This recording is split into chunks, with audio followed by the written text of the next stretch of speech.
Hello student, so I think তোমরা সবাই খুব ভালো আছো। তো তোমাদের এক্সাম আমি মানে অ্যাপ্রক্সিমেট এক্সাম আমি তোমাদের বলেছিলাম জুলাইতেই হবে।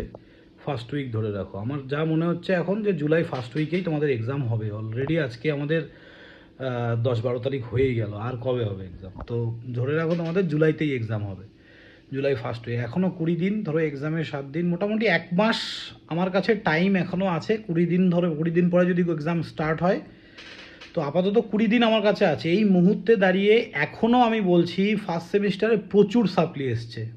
যারা আমাদের কাছে পড়েছে তাদের সাপ্লির সংখ্যাটা অনেক কম, অনেক তুলনামূলক। যারা পড়োনি তাদের অনেক সাপ্লি পেয়েছো।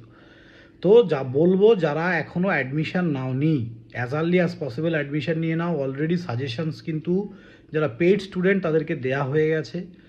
একমাত্র অ্যাডমিশন নিলে তবেই তোমরা আমাদের সাজেশানগুলো পাবে। আর আমাদের সাজেশানস মানে কলেজের যে কাউকে জিজ্ঞাসা করবে যে ইজি টু লার্নিংয়ের সাজেশান কেমন হয়। তো as early as possible admission নাও, ডিপ্লোমা সেকেন্ড সেমিস্টার। এরপরে কিন্তু ভাই 1,000 টাকার জন্য কেন পস্তাবে? একটা সেমিস্টার, একটা ইয়ার 1,000 টাকার জন্য নষ্ট করবে? এটা করো না। তো কারো কোনো সমস্যা হলে স্ক্রিনে দেওয়া নাম্বারে কল করো, যত তাড়াতাড়ি পসিবল অ্যাডমিশন নিয়ে নাও। Thank you, by.